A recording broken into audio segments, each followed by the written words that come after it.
Halo Sobat Manajemen Risiko, Assalamualaikum warahmatullahi wabarakatuh.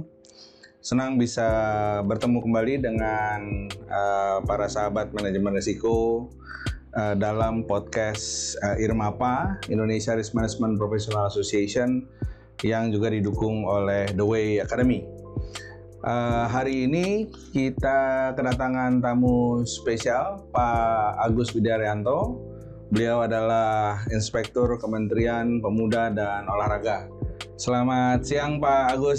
Selamat siang Pak Charles. Selamat datang di podcast IRMAPA dan The Way Academy.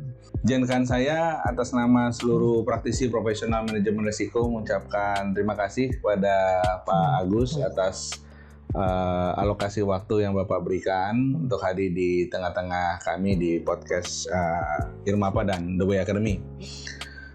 Baik Pak, jadi hari ini kita akan diskusi bincang-bincang berkaitan dengan penerapan manajemen risiko di Kemenpora maupun secara umum di organisasi sektor publik. Kalau boleh tahu Pak, bisa jelaskan sedikit, berikan gambaran seperti apa sih Pak bentuk penerapan manajemen risiko yang berlangsung di Kemenpora Pak? Baik, terima kasih Pak Charles. Halo sahabat manajemen risiko di seluruh Indonesia. Ya, terima kasih Pak Charles. Jadi terkait bagaimana penerapan MR di Kemenpora, kami melalui Peraturan Menteri Pemuda dan Olahraga Nomor 12 Tahun 2023 telah menerbitkan peraturan tentang manajemen risiko pembangunan nasional di lingkungan Kementerian Pemuda dan Olahraga. Penerapannya secara umum Pak Charles ini sama seperti yang ada di tempat-tempat lain, yaitu menggunakan ISO dan juga kami juga berdasarkan pada Perka Kepala BPKP nomor 5 tahun 2021 lalu, bagaimana sih tentang MRPN, dan juga tentunya kita juga mengadopsi juga terkait dengan Perpres nomor 39 tahun 2023 lalu. Di sini Pak Charles, kita memang khusus ya, belum pada lintas sektor, masih kepada internal, jadi unit. Prosesnya dalam pembuatan peraturan ini kami melakukan beberapa benchmarking pada beberapa kementerian lembaga, termasuk juga pada BPKP yang memang mengampu terkait dengan SPIP terintegrasi, khususnya terkait dengan MR ini. Kami khususnya fokus pada pertama sistem Pak, kami bagaimana sistem proses dan evaluasi. Jadi sistem juga ini terkait juga tentang kebijakan pelaksanaan MRPN di kementerian, kemudian juga prosedur MRPN kementerian dan juga praktik MRPN di kementerian. Jadi terkait dengan sistem tadi, Bapak Ibu semua, para sahabat manajemen risiko, kami alhamdulillah sejak keluarnya Perpres 39 tahun 2023 ini, boleh dikata kami termasuk kementerian yang awal langsung mengadopsi terkait dengan pelaksanaan MRPN di Kementerian Pemuda dan Olahraga. Dan juga Bapak Ibu semua, Pak Charles, kami juga sampaikan bahwa kami juga menganut lini pertama, lini kedua, dan lini ketiga. Jujur, boleh kami sampaikan bahwa kami masih kurang dalam hal kapabilitas atau SDM yang mengerti tentang manajemen risiko. Sehingga pada 2023 lalu, kami hampir sebanyak 21 orang didiklatkan agar mengerti bagaimana sih tentang manajemen risiko, baik penerapannya juga mungkin juga nanti di dalam desainnya Pak, desainnya. Ya, tentunya kami juga berterima kasih kepada Way Academy dan juga IRMAPA yang sudah membantu kami agar pelaksanaan atau penyiapan daripada MRPN ini bisa terlaksana dengan baik. Oke, baik. Terima kasih Pak Agus. Pak, kalau boleh berbagi Pak, sepanjang perjalanan Bapak menerapkan atau mengampu penerapan manajemen risiko di Kemenpora, apa sih kira-kira yang menjadi kendala yang mungkin patut untuk diantisipasi juga oleh teman-teman praktisi profesional manajemen risiko di sektor publik gitu ya, ketika menerapkan di instansinya masing-masing? Baik, Pak Charles. Jadi memang MRPN yang dibuat Kemenpora melalui Permenpora nomor 12 tahun 2023 ini adalah hal baru, Pak. Jadi hal baru tentunya kami sudah sih sebetulnya melakukan sosialisasi, Pak, kepada unit-unit kerja. Dan kami berharap sebetulnya pada waktu kami juga melakukan diklat ini, kami juga mengikut sertakan para unit-unit kerja, staf-staf di unit kerja. Sehingga kami berharap nanti unit-unit kerja ini nanti akan memberikan sharing knowledge, Pak, kepada teman-temannya di lingkungan unit-unit kerja. Ada beberapa barangkali yang perlu ditingkatkan terkait dengan pelaksanaan atau mungkin yang kendala. Pertama yang perlu ditingkatkan tentunya kalau kita bicara tentang sistem pengendalian internal pemerintah, khususnya di pertama lingkungan pengendalian adalah komitmen dari pimpinan itu sudah tinggi, Pak. Tapi memang itu tetap harus dipertahankan. Komitmen dari pimpinan sudah kami tetap tinggi. Kemudian yang kedua juga tentunya kapabilitas, Pak. Jadi ada komitmen, kapabilitas dari sumber daya manusia. Ini yang kami berharap sebetulnya petugas-petugas yang kemarin kami diklatkan, staf-staf yang kami diklatkan, ini bisa sharing knowledge. Dan tentunya yang tadi kami sampaikan, Pak, untuk komitmen dan kapabilitas ini rupanya memang langsung disambut baik oleh pimpinan kami dan menganggarkan di dalam anggaran di tahun 2024 ini adalah untuk pelatihan manajemen risiko dan juga untuk peningkatan maturitas SPP. Jadi kami komitmen dari pimpinan, dan tentunya kami tetap mengharapkan pimpinan dari Kemenpora ini tetap berkomitmen, tetap istilahnya juga melakukan implementasi, kemudian juga melakukan evaluasi dan juga tentunya melakukan feedback terkait dengan hasil-hasil pelaksanaan manajemen risiko di Kementerian Pemuda dan Olahraga. Oke, baik Pak Agus, terima kasih. Kita beranjak ke pertanyaan selanjutnya, Pak. Ini kalau berdasarkan observasi Bapak gitu ya, dengan pengalaman penerapan manajemen risiko di Kemenpora, apa Pak yang kira-kira menjadi kunci keberhasilan penerapan manajemen risiko di suatu organisasi sektor publik seperti di Kemenpora? Baik Pak Charles, jadi pertama memang Pak, adanya istilahnya kami jujur Pak, kami ingin adanya perubahan ke arah perbaikan Pak, manajemen risiko.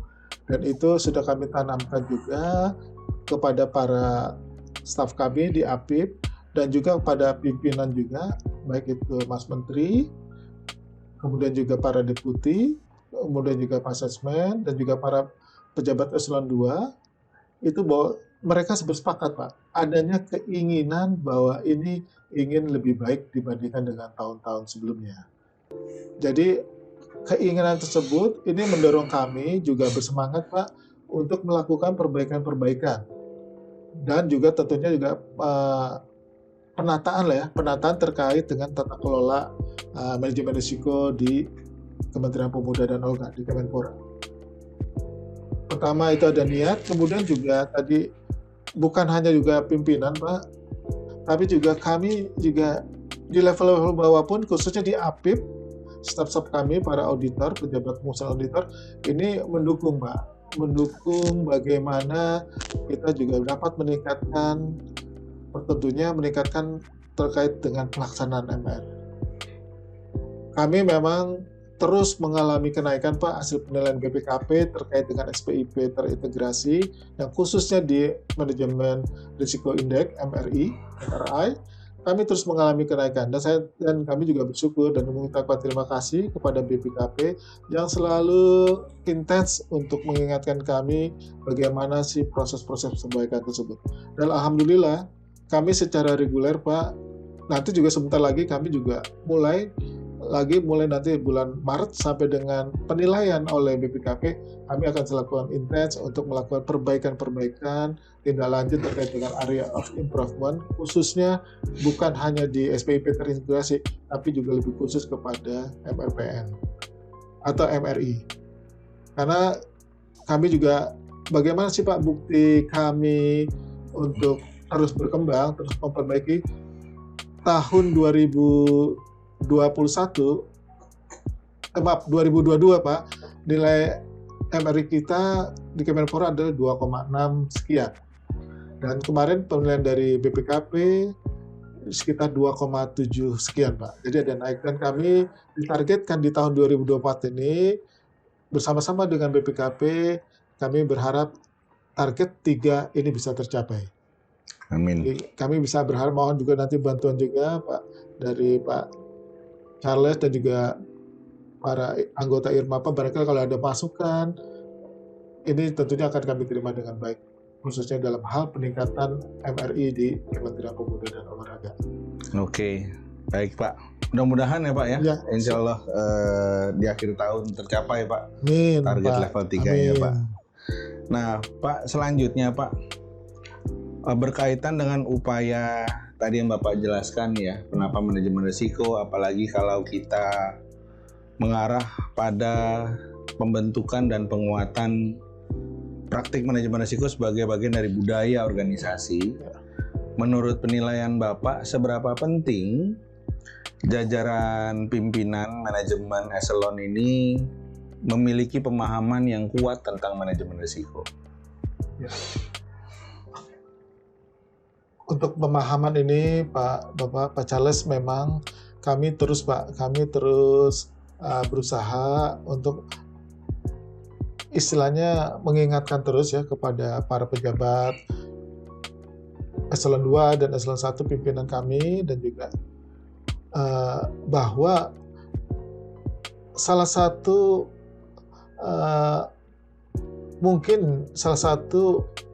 penyebab ketidakberhasilan daripada suatu kegiatan atau suatu rencana atau tujuan strategis kami itu karena memang kami tidak pernah melakukan mitigasi atau kita tidak membuat risk register. Kami sampaikan kepada para pemilik risiko, ini kemungkinan pasti akan ada hasilnya, perjalanannya tidak akan mulus Pak, tidak akan mulus. Seperti kalau kita jalanan tidak lancar, tidak macet, dan juga kemampuan SDM juga terganggu. Dan kami sampaikan bahwa pemahaman ini terus kami cas terus Pak kepada pimpinan-pimpinan di eselon 1 dan eselon 2 bahwa MRI ini artinya ini bukan sesuatu yang kalau kita sudah tiba waktunya itu kita stop Pak. Kita sama seperti dalam hal penyusunan laporan keuangan Pak. Kalau kita untuk menjaga opini wajar tanpa pengecualian, maka kita harus tiap tahun Pak, tiap saat kita harus segera melakukan updating. Nah, terkait dengan MRPN, terkait dengan pelaksanaan manajemen risiko di Kemenpora, kami selalu mengingatkan kepada para pejabat eselon 2, eselon 1 segera menyusun lini pertama, lini kedua, agar kami juga bisa mengakses dan juga memberikan pemahaman yang baru terkait dengan ilmu-ilmu MR, manajemen risiko. Dan nanti kami berharap juga kami selalu mengingatkan ya, bisa melalui pertemuan secara formal yang memang sudah sudah berkala, dan juga kami sering juga mengingatkan terus bagaimana sih terkait dengan pencapaian tujuan daripada unit ini bisa tercapai. Jadi kami selalu berkomunikasi Pak. Oke, baik. Jadi sangat penting ya Pak ya, sehingga itu menjadi upaya yang terus-menerus ditingkatkan gitu ya. Baik berupa refreshment maupun perluasan kompetensi berkaitan dengan manajemen risiko. Terima kasih Pak Agus. Mungkin terakhir Pak Agus, Ya. Kira-kira ada pesan untuk teman-teman praktisi dan profesional manajemen risiko sektor publik yang mungkin Bapak ingin bagikan? Ya, kalau pesan-pesan kami berharap nih Pak, pesan-pesannya juga berdasarkan pengalaman kami juga di Kemenpora, bagaimana sih upaya-upaya meningkatkan, pertama adalah komitmen pimpinan, dan juga kami yakin juga banyak di kementerian lembaga dan Pemda, ini mungkin komitmen pimpinan kami, pimpinan-pimpinan dari KLPD ini memang sudah bagus Pak.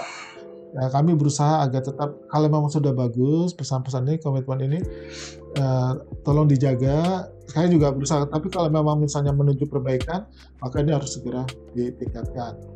Terus kemudian yang kedua, terkait dengan kapabilitas Pak, khususnya kapabilitas daripada SDM ini menjadi hal utama juga Pak, hal utama. Jadi kami berharap juga sebetulnya bukan hanya di Kemenpora yang berusaha terus meningkatkan jumlah SDM yang mengerti tentang atau memahami tentang MR.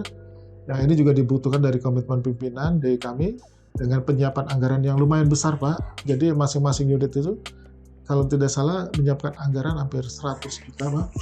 Jadi cukup besar.